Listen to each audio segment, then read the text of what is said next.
Hay una campaña de la UNICEF contra la violencia psicológica en los niños. De hecho, es una campaña que comenzó el Día del Niño, se llama Buenas Palabras, se va a llevar a cabo durante agosto para visibilizar cómo la violencia psicológica afecta. De hecho, hay unos datos bien decidores, ¿ah? Por ejemplo, y a mí me llamó mucho la atención, que el 30% de los padres o tutores no consideran que la violencia psicológica sea una forma de violencia. O sea, lo tienen normalizado.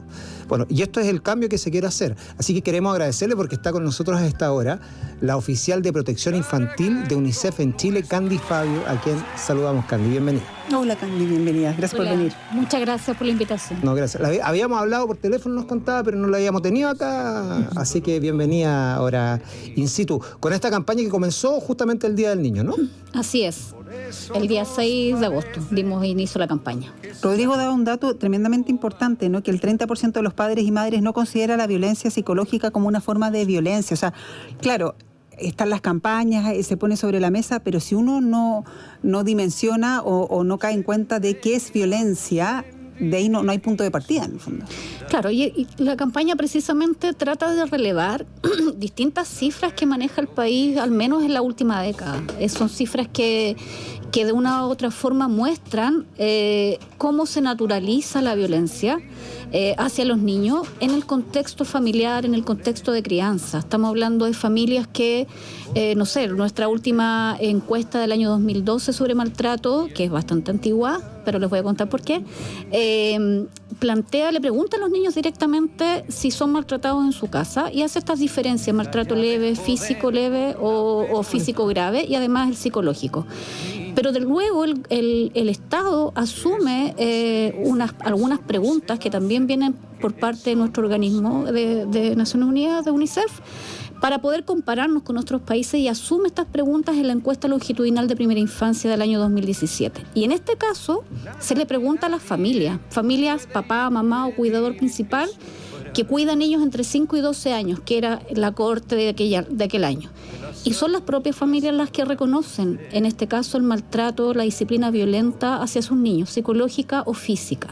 Entonces, y además, en el 2021 nosotros hicimos otro estudio sobre conocimiento, actitudes y práctica. ¿Qué significa?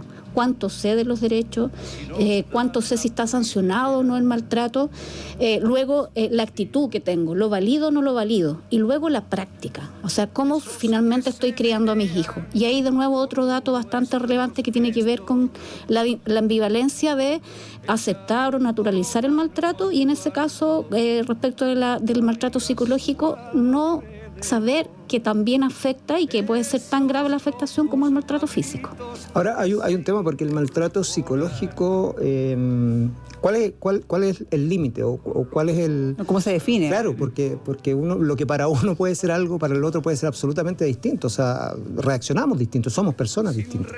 Bueno, precisamente por ese tema es que está tan arraigado, porque no es visible. Exacto. No es visible, no se puede identificar y por lo tanto no se puede sancionar.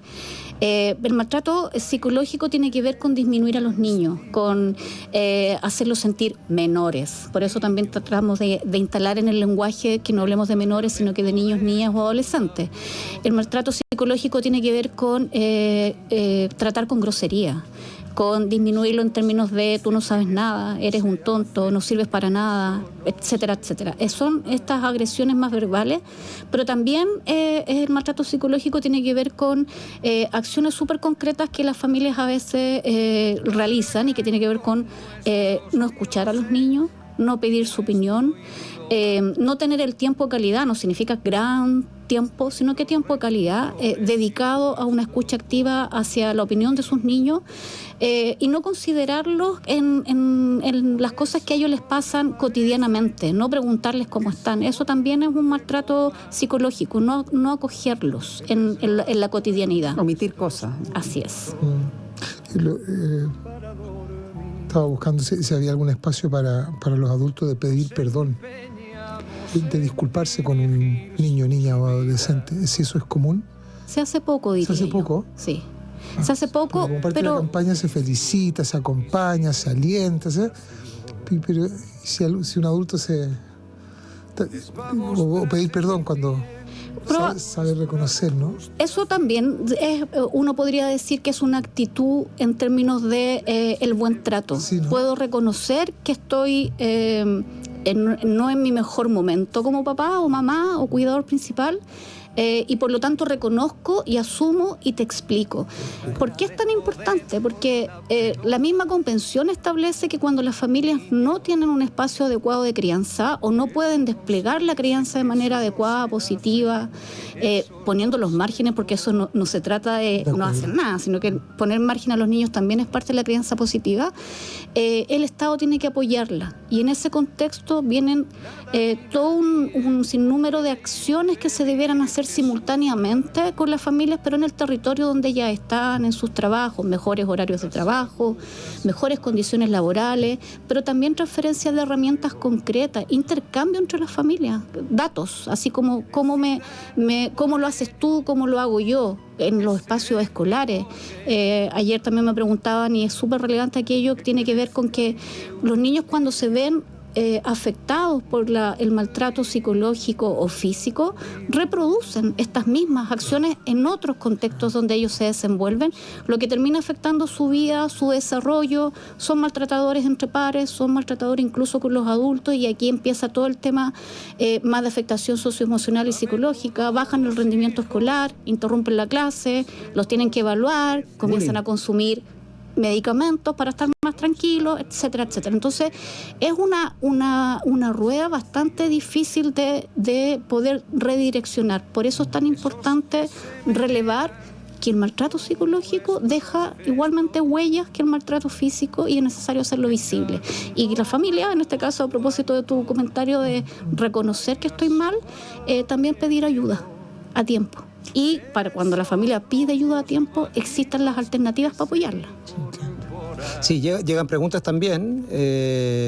Bueno, acá dice, por ejemplo, y opiniones. El Estado no tiene que meterse en la educación de mis hijos. Eso dice una persona. Acá. También nos dice, quiero preguntar a la persona que está ahí, que es Candy Fabio, que es oficial de protección infantil de UNICEF en Chile, si el Estado se hace cargo del maltrato que hacen las instituciones a los menores. Es una gran pregunta, voy a partir por esa. Efectivamente, a propósito de la convención y lo que les comentaba de que cuando la familia no tiene todas las herramientas para criar adecuadamente a sus hijos, y esto no es solo el buen trato, sino que la herramienta nos referimos de nuevo a espacios de apoyo, a ingresos económicos estables, que van tensionando, ¿verdad?, la vida familiar. Entonces el Estado tiene que apoyar. Cuando el Estado ha hecho con sus distintas políticas programas que apoyan a la familia y la familia no responde adecuadamente y por el bien superior del niño, por su interés superior, recomienda a través del Poder Judicial, que son los tribunales de familia los que determinan la separación de un niño de su familia, que es temporal, puede ir a una residencia de cuidado alternativo, a su familia o a una familia de acogida. Nosotros venimos trabajando hace muchísimo tiempo y también lo recomendaba así el Comité de Derechos del Niño, la necesidad primero de evitar que eso ocurra. Por eso hay que apoyar a las familias a tiempo. Pero cuando tú apoyaste a tiempo y no hay cambios y la vida de un niño está en peligro, toca separarlo. Pero si esa separación implica que el niño va a cuidado alternativo en una residencia y es esa institución donde se le maltrata nuevamente, entonces el Estado también tiene que tener los mecanismos para identificar aquello, para sancionar a esos adultos y a esas instituciones y para proteger e interrumpir ese maltrato inmediatamente. ¿Han habido avances, por si viene la pregunta? Sí. ¿Muy lentos en nuestra opinión? Sí. Pero la situación de las instituciones que realizan el cuidado alternativo de niños ha acumulado por tanto tiempo un mal trabajo que ese daño, revertirlo y volver a confiar en estas instituciones y poder apoyar a estas instituciones a que hagan un buen trabajo, es un proceso largo y de varios gobiernos. Por eso hablamos del Estado. Son todas las instituciones del Estado las que tienen que apoyar a que esto funcione. Y ojalá no separar a los niños de su familia. Estamos hablando con Candy Fabio, es la oficial de protección infantil de la UNICEF, a propósito de esta campaña Buenas Palabras, ¿no?, contra la violencia psicológica, con datos que hemos comentado que son bien impresionantes. Uno, darse cuenta, ¿no?, de lo que está pasando, de esa relación, es violencia psicológica. Por ejemplo, hay muchos comentarios de los auditores que lo voy a sintetizar un poco, ¿no?, porque hablan de que, claro, cuál es el límite entre la disciplina, que son niños que se están criando, poner límites en ese sentido, a que se está pasando quizás a la violencia. Uno reta a los niños, sube la voz, castigos. Hay algún auditor que comenta la generación de cristal, ¿no?, que no se le puede tocar, no se le puede decir, no se le puede hacer nada. Si quiere estudiar, estudie. Si no quiere dar la prueba, no la da. ¿Cuál es el límite de eso? ¿Cómo se trabaja eso? Porque hay preocupación, lo leo en el WhatsApp, que claro, si somos muy permisivos o si se los dejamos hacer todos, ¿dónde está el límite entre una autoridad, el padre, el cuidador, en fin, hacia un niño que se está criando, que hay que encauzarle el camino? A ver, primero que todo, los límites son necesarios. O sea, los niños necesitan reglas del juego, entre comillas, necesitan conocerlas y necesitan que estas reglas sean sostenibles en el tiempo, que haya acuerdo entre los padres o entre los cuidadores, etcétera, etcétera. No poner límites también es un maltrato, también es negligencia, ¿ya? No preocuparte de esas decisiones. Segundo, los límites se van colocando en la medida, y van cambiando, van evolucionando en la medida también de las capacidades evolutivas y los tramos etarios de los niños. Uno pone límites a los más pequeños sin mucha consulta probablemente, pero comienza a hacer consultas también sobre cuestiones sencillas. Pero con los más grandes también hay que ir llegando a acuerdos. El límite, desde el punto de vista de los derechos humanos de los niños, es que nada justifica ni la violencia verbal, ni psicológica, ni menos física. Nada. Por lo tanto, esto no se trata de cómo lo resuelve cada familia. Claro, pero un castigo, ¿es violencia psicológica? No. ¿En qué sentido? El castigo físico, el castigo psicológico es violencia psicológica o física cuando yo agredo, cuando disminuyo, cuando no he puesto límites, que hablábamos de la negligencia. Sin embargo, si yo tengo un acuerdo de límites con mis hijos y ese acuerdo no se cumple, tiene que haber una consecuencia más que castigo y una responsabilización de acuerdo a la etapa de desarrollo que están los niños. Pero eso es castigo físico, no. ¿Es castigo psicológico? No. Tengo un acuerdo, no se cumplió, hay una consecuencia. Si no haces esto o si haces esto, no vas a salir a jugar con tus amigos, invento. Y tendrá que asumir las consecuencias, depende de la edad, evidentemente, pero que sepan las reglas, ¿no? Tienen que conocer las reglas y ojalá ir evolucionando aquellas reglas de acuerdo también cómo los niños van evolucionando en su etapa de desarrollo. Sí, pregunta también si es necesario el lenguaje inclusivo, porque tanta permisividad con los niños fomenta, y esto también nos ha escrito bastante, la delincuencia, por ejemplo, juvenil. Lo que pasa que, pues yo lo escuchaba también, usted dice, claro, el tema de entender, digamos, estos límites y todo, para nosotros que somos grandes probablemente sí, pero para un niño que se está formando, tal vez le cueste más, y ahí decía la gente, y nos escribían auditores, decía, tal vez ahí se pierde el respeto o no se sabe cuál es la línea del respeto. Entonces, ahí puede haber una confusión, ¿cree usted? Hay confusiones porque falta información y falta transferencia de herramientas a los adultos para los contextos de crianza, y eso es efectivo. Cuando nosotros preguntamos, distintas encuestas preguntan cómo son los modelos de crianza de la familia, y las familias empiezan a reconocer, sí, yo le grito, disciplina violenta, sí, yo le pego y además la valido, o así fui criado. Junto con reconocer o con no tener esta información clara, también piden herramientas. Y la herramienta implica varios pasos. Implica primero tener elementos para dimensionar cuánta violencia hay, ¿verdad? Cuánto maltrato hay, cuántos niños están expuestos a aquello. Y luego que yo dimensiono estas cifras que tenemos y que las vamos sacando cada cierto tiempo, tengo que tener estrategias para apoyar y tratar de llegar, insisto, donde las familias están. Y esas estrategias tienen que ver con informar cuáles son los efectos de la violencia. No poner límites y vincularlo linealmente con los temas de delincuencia tampoco es lo correcto, pero entiendo y comprendo aquello a propósito de la falta de información. Estamos conversando con la oficial de protección infantil de la UNICEF en Chile, Candy Fabio. 32, estamos junto a Candy Fabio, oficial de protección infantil de UNICEF en Chile, por esta campaña Buenas Palabras. Particularmente, y para ir globalizando ya la conversación, agradeciéndole también que haya estado con nosotros, Candy, ¿esto implica cambiar nuestra forma de relacionarnos en cuanto a las palabras con los niños? ¿A qué va? ¿Cuál es la esencia de la campaña? O sea, primero, la esencia de la campaña tiene que ver con visibilizar que la violencia psicológica afecta a los niños tal como afectaría la violencia física. O sea, es importante hacerla visible. Segundo, que a través de las buenas palabras es posible reflexionar y detenerse o tomarse un tiempo para evitar las agresiones.